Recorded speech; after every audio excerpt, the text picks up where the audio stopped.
Как рассказывает Макаш Татимов, советская власть, конечно, сразу же опомнилась, что она совершила громадную ошибку и стала возвращать откочевавших. По данным специалиста, из Китая, Средней Азии и России возвратилась всего лишь 1/3, кто покинул свои родные места, 2/3 не вернулась. Вот вы можете спросить, кто сейчас современный уралманы? Современные уралманы – это потомки тех откочевников. Поэтому мы их должны принимать. Поэтому для них мы должны вот такое хорошее условие создавать. Уралманы – это не просто он вернулся какой-то, знаете, нищий или еще не приспособлен к современным условиям. Ничего подобного. Настоящий генофонд казахов, богатый генофонд казахов находится у уралманов.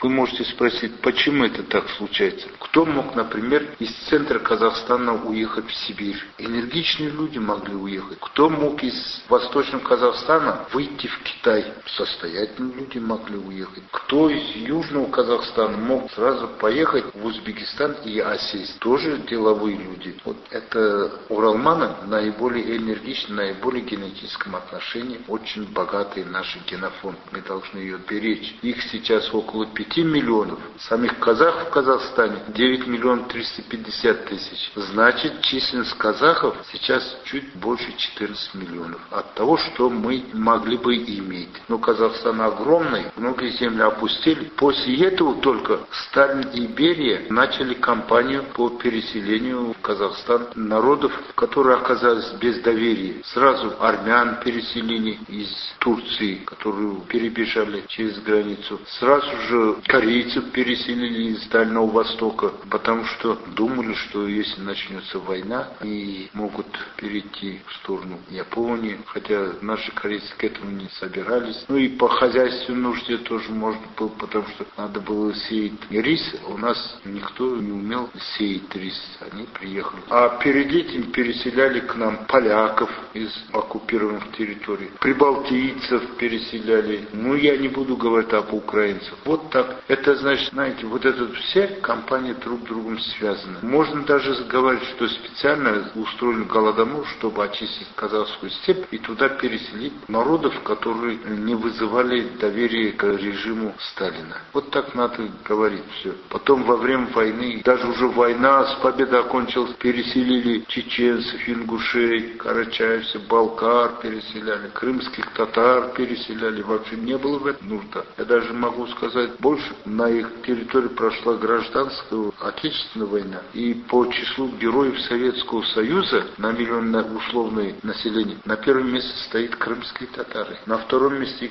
кабардинцы, осетины, карачаевцы, балкары, чеченцы. Вот они на первом месте. За что они проштрафовались? Ладно, это другой разговор. Что мы теперь должны делать? Вот пример украинцев. Оно для нас очень хороший. Очень хороший в каком смысле? Это все одна компания, это коллективизация. Надо было раскулачивать, на Украине кулаков очень было много. Отнять хлеб. А для чего ее отнимали? Тогда была индустриализация, чтобы украинский хлеб отправить через Черное море в Европу и оттуда получить машину для индустриализации. А люди там гибли. А почему нужно был казахский скот? Шла индустриализация, Кузбасс строился, Донбасс строился, Магнитогорск строился. Не буду говорить о великих строях Челябинска и Свердловска. Туда нужно было мясо, буду говорить очень просто для борща. И наш казахский скот туда перегоняет. Даже когда люди голодали, строили мясокомбинаты в Семипалатинске, в Аягузе, Петропавловск. Не могли же живых туда везти. На убой и все. Видите, казахский народ стал вообще жертвой социализма. Даже шел слух о том, что казахи не приспособлены к построению социализма, и они должны погибнуть. Ничего подобного. Казахи, как кочевой народ, самый жизнеспособный народ оказался. Он перенес все тяготы, и еще с таким же большим трудом освоился к новой оседлой жизни. Да еще пошел в урбанизацию и получил самостоятельность. Сейчас Казахстан идет как один из мощнейших развитых стран во всем регионе Центральной Азии. Наш собеседник считает правильным то, что народной трагедии начала 30-х годов мы даем правильное определение, что это геноцид. Но надо уточнить, что это голощёкинский геноцид. И надо более точно назвать это этноцид, потому что это было преступление против одного народа, уточнил Макаш Татимов.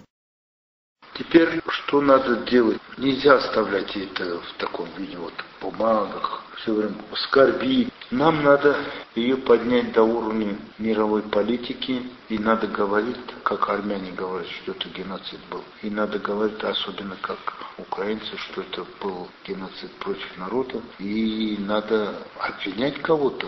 Вот. Иначе мы, қазақша айтқанда, жоқтау жоқ халық сияқты болып қаламыз. Түсінікті ғой деймін. Я уже слышу, что в этот Голодомор на Украине признали 8 уже государств, как искусственный созданный голод. Нас еще не признали, но мы можем заставить признать и Китай, и Узбекистан, и еще других, даже Америку мы можем заставить признать. Я думаю, что мы с украинскими коллегами мы должны много добиться. Я еще не смог туда еще добраться. Но для сравнения скажу, тогда половина Украины не была в составе Советского Союза, потом вошли же они в состав Советского Союза. Тогда население Украины было 35 миллионов. Прямые потери голода составляют 5%, но это для Украины это 17%. А для Казахстана, для казахов, которые этого превысили 4 миллиона, 2 миллиона 222 тысячи, это уже более 50%. Казахи, Казахстан занимает первое место по проценту потери. Если страна большая и народ большой, конечно, абсолютно потери будут большими. Но самые потери, настоящий показатель, научный показатель уже в процентах, это еще откачевали. Вот так что мы имеем право это поднять. Но видите, здесь наша казахская интеллигенция, она немножко такая, чуточку застрявшая.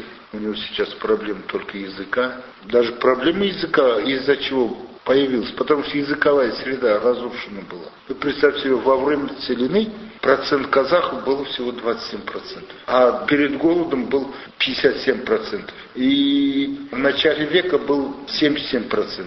Вот представь себе. Конечно, когда где 2/4 часть состава, откуда, например, мог уже казахский язык функционировать? Мы из-за этого до сих пор страдаем. Вообще-то есть мое кредо, что Казахстан, особенно сами казахи, еще находится в состоянии демографического детерминизма. А что такое демографический детерминизм? Значит, вся ее сущность зависит, все ее бытие зависит от демографии. Если он малочисленный, если процент ее низкий, если экономика отсталая, если есть сельское население еще низкий уровень жизни, все это демографический детерминизм. Но надо говорить, слава Аллаху, казахи выжили. Тогда на 4 место было откинуто среди тюркоязычных. Они догнали по численности обратно татар и пришли сейчас на 3 место. Ну, я не буду говорить, что мы должны догнать и перегнать узбеков. Пусть у них свои проблемы, но мы должны свой вес составить. И по моим прогнозам, вообще-то к середине 21 века численность народонаселения в Казахстане будет около 25 миллионов, и казахи будут составлять где-то 70, а то 75%. И все наши проблемы, которые мы говорим, что у нас язык не поднят до государственного уровня, что у нас еще школы слабые, то, что у нас еще безработица среди молодежи, все это автоматически оно пойдет. Вот что означает демографический детерминизм. Но ты понял, что казахстанская трагедия в прошлом веке один из величайших народных трагедий, который случился по политическим причинам, по причинам тоталитаризма, по причинам коммунистической идеологии. Вот так надо обвинять. Потом вы можете спросить, кого мы будем обвинять. Сейчас мы никого не будем уже обвинять. Нет Советского Союза, нет уже Компартии. Но то, что мы скажем, что это был геноцид вслед за украинцами, что самый большой процент мы пострадали, что для нас обрушился вот такой колоссальный тоталитарный удар, это уже будет восприниматься не только в национальном самосознании, но еще в мировом политическом кругу будет иметь большой эффект. Даже мы, ладно, формально будем предъявлять Советскому Союзу требования. Даже Российскую Федерацию, тогда Казахстан находился в составе Российской Федерации. Можно к Российской Федерации это предъявлять. Но это может осложнять наши отношения. Это ни к чему. Ну, Компартию можно предъявлять, потому что это была политика коммунистической партии. Но еще можно предъявлять непосредственно обвинения нашим коммунистам, которые еще, знаете, хотят встать у власти. Вот мой ответ на ваш вопрос.